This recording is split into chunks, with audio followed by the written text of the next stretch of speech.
श्लोक क्रमांक 13. आजच्या व्यासपीठावर विराजमान माननीय आदरणीय अतिथी, येथे उपस्थित सर्व शिक्षक व ग्रामस्थ यांना माझा नमस्कार. तसेच आजच्या वक्तृत्व स्पर्धेत भाग घेतलेल्या माझ्या बंधू आणि भगिनींना, तुम्हा सर्वांना आजच्या वक्तृत्व स्पर्धेसाठी माझ्या खूप खूप शुभेच्छा. या स्पर्धेसाठी मी निवडलेला विषय आहे शाळा विकासात समाजाचे योगदान व ग्राम विकासात शिक्षकाची भूमिका.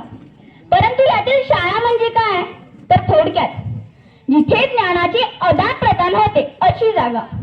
तर मग समाज म्हणजे काय, जिथे विविध धर्मांचे, पंथांचे, जातीचे, धर्मांचे लोक एकत्र राहतात अशा भागात समाज असे म्हणतात. आता हा विषय सोपा झाला, परंतु शाळा कशासाठी? ज्ञानार्जनासोबतच देशप्रेम जागृत करणे, जातीभाव नष्ट करणे, बंधुभाव जागृत करणे, विविध परंपरांची, संस्कृतींची ओळख आपल्याला करून देण्यासोबतच एक सुशिक्षित व सक्रिय समाज घडवण्याचे काम शाळा करत असते, असे माझे बालमत आहे. ओम सर्वेषां स्वस्तिर्भवतु, सर्वेषां शांतिर्भवतु, सर्वेषां पूर्ण भवतु, सर्वेषां मंगल भवतु. अशा स्वरूपाच्या ज्ञानाची जर शाळेत लूट होत असेल तर उद्याचे आपण नागरिक देशाचे भविष्य किती उज्ज्वल करू शकतो? या गोष्टी शाळेत शिकवल्या जातात. त्यासोबतच समाज म्हणून माझे शाळेत कोणते योगदान असायला पाहिजे याचाही विचार सर्व ज्येष्ठांनी श्रेष्ठांनी करायला पाहिजे, नाही का? फक्त यांनीच करून चालणार नाही, खारीचा वाटा आपण लहान मुलांनी सुद्धा उचलायला हवा. समाजातील नागरिक व शाळेचा विद्यार्थी म्हणून मी शाळेसाठी काय काय केले पाहिजे याचे उदाहरणे मी तुम्हाला सांगतो. 1. हल्ली समाजात तापत असलेले जातीय राजकारण शाळेच्या गेटबाहेरच ठेवू शकतो. कारण भारत माझा देश आहे, सारे भारतीय माझे बांधव आहेत, तर माझ्यात आता अशी काय वाद घालायचा? आम्ही शाळेत सगळे विसरून मैत्रीभाव जोपासू. 2. वाढदिवसाच्या वेळेस केक कापणे, मिष्टान्न खाणे, खेळणी कपडे खरेदी करणे याच्यापेक्षा शाळेला उपयोगी अशी भेटवस्तू देऊ. कशाला शासन अनुदानाची वाट बघायची? जोपर्यंत मी शाळेत आहे तोपर्यंत मलाच त्याचा लाभ होईल आणि शाळा सोडून गेल्यावर त्या रूपाने शाळेत एक आठवण तरी राहील. 3. शाळेच्या आवारात छान वृक्षारोपण करू. सगळं काही शाळेनेच करायला पाहिजे असं काही नाही. शिक्षकांची परवानगी घेऊन एका वर्गाचे एक झाड अशी संकल्पना राबवू. छान परसबाग निर्माण करू. आपल्याला मिळणाऱ्या पोषण आहारातील भाजीपाल्यांचं महत्त्व समजून घेऊ. असं खूप काही आहे करण्यासारखं, पण आम्ही लहान मुलं आहोत, आमच्यावर अनेक प्रकारची बंधने असतात.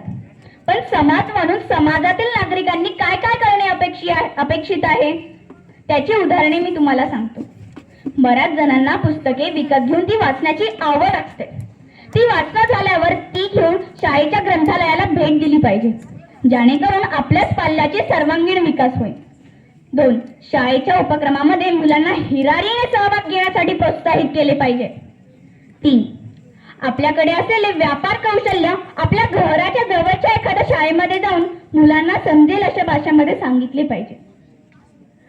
तुम्ही सगळे जाणते मंडळी अशा प्रकारचे शाळेला किंवा समाजाला योगदान देत असालच किंवा यापुढे नक्कीच द्या. पण तुम्ही म्हणताल सगळं काही आम्ही करायचं, तर शिक्षक काय करतील? मंडळींनो, शिक्षक आमच्यासाठी काय करत नाही. शाळा ही आमच्यासाठी दुसरं घर असल्यासारखंच नाही का? आमच्या घरातील सदस्य जेवढे चांगले आम्हाला ओळखतात तेवढेच चांगले आमचे शिक्षक सुद्धा आम्हाला ओळखतात ना.